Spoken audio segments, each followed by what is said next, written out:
Unpopular guy at school, threatens friendships in all the ways. I've never submitted anything before, so I hope this goes through. How tired do you get of reading that? It might be kind of lame and way too long, but it scared me most of my teen years, and it contributed heavily to my gun phobia, which I'm now trying to overcome at age 20, a choice inspired by reading this subreddit. So there was a guy named Ricky who went to the same school as me for as long as I can remember. I didn't know him, but I did know that he was unpopular and made fun of a lot for his social awkwardness and speech impediment. People called him retard more often than his actual name. It was sad to watch, but I didn't know him and I was too wrapped up in my own middle school life and relative obscurity to do anything. One day in 7th grade, we had an assembly in the cafeteria, which was completely packed with only a few empty seats scattered around. When Ricky came in, everyone refused to let him sit in the empty seat next to them. Like I said, I didn't know him, but I had an empty seat by me and waved him over to let him know. He sat down and said, "Thank you," and said my name.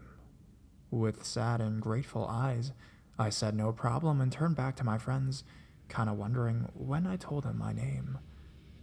After that, he tried to talk to me a lot, and because I knew he had no friends, I didn't turn him away. However, soon my friends would groan and roll their eyes whenever they saw him, because they knew he was going to come sit with us. They complained to me about it, because he was really annoying and the kind of awkward that is just hard to hold a conversation with. I didn't enjoy being around him either, because he just made things uncomfortable. I started cutting out interactions short and trying to keep an air of mere acquaintanceship, hoping that he would get the hint and go find other people to hang around. It worked, mildly. He stopped sitting with us, but he still would stare at me or try to interact with me alone, and 7th grade me was just not having it. I got more and more annoyed, and would whisper and make faces to my friend Sarah showing this. One day, we were about to go to class, and he stopped me at my locker and said, "Hey, my name, can I talk to you for a minute?" Sarah gave me a look and left. I said, "Okay, but class is about to start." Then he says, with a very serious face, "I love you. Will you marry me?" I got pissed that someone I barely knew would put me in that kind of situation and demanded, What the fuck?" He responded, "I was just joking." Needless to say, after that point, I was no longer tolerant of him and was as cold as possible. He didn't like that. Sometime later, I was sitting with Sarah, who had an issue with depression and anxiety. She exclaimed, with generous melodrama, somebody just kill me," and put her face down on her desk. Later in the day, Ricky showed her a comic he was drawing, depicting Sarah exclaiming, and in the following panels, Ricky pulling a gun and shooting her in the head. She came to me later with an appropriate "what the fuck" reaction. We agreed that we should get the drawing and show it to the teacher. However, upon approaching him, he ripped the comic up and threw it away. We ignored him completely after that. For weeks, if he tried to speak to us, we would pretend to hear nothing and look annoyed, with all the expertise of the teenage girls we were. This continued until one day when Sarah and I were sitting in class near the end of the year, laughing to give ourselves something to do besides counting down the days until summer vacation. Ricky walked into the room as we were laughing and, passing behind me, leaned over and said in a low voice, "You won't be laughing when I have a gun in your face." I was startled, but had the curse of fake badass till you make badass and spat back without thinking. "Yes, I will. See you in hell, asshole." He continued on his way, and Sarah and I looked at each other, wide-eyed. We knew we should have reported him, but for some reason, we were afraid and never did. Fast forward to 9th grade. The next time I encountered him, we were in gym class together, and he would stare at me menacingly and generally make me feel uncomfortable. I started to regret not reporting him before, but felt that it was too late now. So every day I went to gym class, I felt more and more afraid for my life. He had anger issues and years of being bullied, and I was scared that as his only friend who betrayed and abandoned him, he would hate me the most out of all of his aggressors. I started to have trouble sleeping and nightmares about dying. I went to school every morning wondering if this was the day I would die. One day I broke down in the car and told my mom everything and how afraid I was to be around him. The next day, I was called to the principal's office to make a statement. Soon, he moved out of all of our mutual classes, and I never saw him again, except very occasionally across the assembly hall or cafeteria. People who knew what happened eventually mentioned that he did the same thing to several other girls throughout high school who were nice enough to extend basic friendliness to him, and had his classes moved at least one other time. Last time I saw him was in the crowded hallway of an anime convention being held at my college, dressed in cat ears and a fursuit.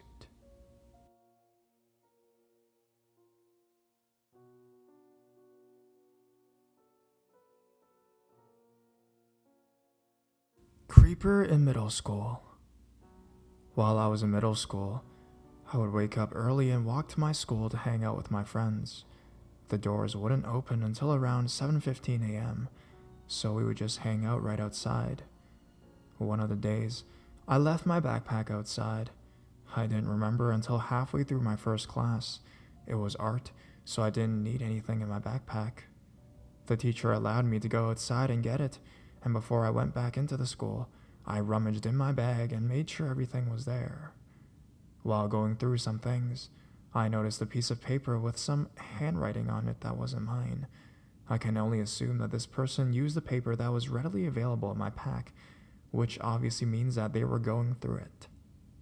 I don't quite remember what was written, but I do remember that the KISSING song was written, except kissing was replaced with fucking. I assumed that it was a male because they gave a male name. Then, it detailed things that he wanted to do to me, like touching me, and I even remember my address on there, and the statement, "I'm going to come for you soon." It quite honestly terrified me. I didn't know what to do. I'd never really been in that situation. All I'd ever been taught was that if someone was touching me to tell somebody. I didn't know if I should ignore it or tell. It's quite obvious now what I should have done, but I was only 11 or 12 at the time, and I didn't really think about it. The thought that someone was trying to scare me, a tactic to make me not forget my backpack again, crossed my mind. I realize now that only someone sick or sadistic would have done that. If an actual responsible adult had found it, I most likely would have been lectured and told not to forget it. But I'm rambling, and there's more to the story. I didn't tell anyone, stupid, I know, and it was for a stupid reason. I didn't want to get in trouble, and I thought that if I told someone, I would get into even more trouble than I would have if I'd not gotten the note. I don't know where I got my reasoning. Anyways, a few days went by. One would think that I would have forgotten about it, but I agonized over it. Thinking about it made me physically ill, and even now, just thinking about it gives me a sick feeling. I was afraid of whoever this person was and what would happen if someone found out. I kept the note, actually, hid it somewhere in my room. I don't know why. My sister and I shared a room, and our beds were on either side of a big window.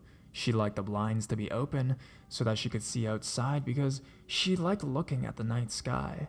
The window was always locked, though. It had rained that day, but whatever clouds had been there were gone. The rain is important, though. I'm a pretty light sleeper and woke up to a rustling noise. Sometimes animals would get really close to the house, so I didn't think anything of it. I looked up at the window and saw a man wearing a mask, like one would wear during Halloween, staring back at me. I screamed. I scrambled off my bed, still screaming. My sister woke up and started screaming as well, whether because I was screaming and I startled her, or she saw the man, I don't know. But as soon as we started screaming, he turned and started running away from the house. My parents came into the room, the light went on, my sister and I kept crying. It took a while for them to calm us down enough to get an explanation, and by that time, the man was well and truly gone. My dad called the police and, with our help, gave him a description when they came. They took a look outside the window and said that someone had been standing right outside my window. I think it was because it was slightly muddy that they could tell his shoes had probably made an indent on the mud. There were apparently tracks leading up to and from the house as well. I still didn't tell anyone about the note. I know I should have, but I didn't. I'm pretty sure, though, the guy who wrote that note was the guy who was peeping through my window. The police couldn't find anything else and told my dad that if he saw anything weird to give them a call. I'm not sure if he was finished with me, and I never will know because shortly after we moved for unrelated reasons. I'm assuming the guy never found out my new address, as there weren't any more creepy encounters. So, dude who creeps on little girls, let's not meet. Ever.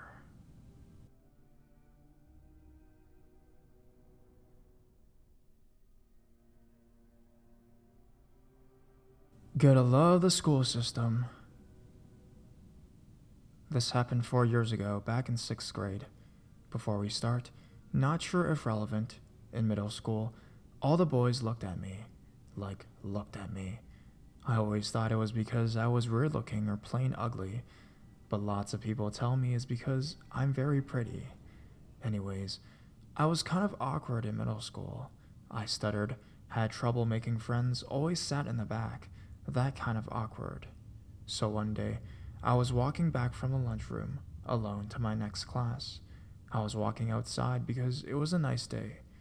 This group of older looking boys comes up behind me. They start whispering and laughing and seeming to come closer to me. Of course, I immediately feel like something is wrong. I start to blush, thinking they were making fun of me. I look around for adults, no one in sight, not even other students. Just me and the boys. The one whose voice I had heard most often, likely the leader of the group, came up behind me, very close, so close, I could hear him breathing.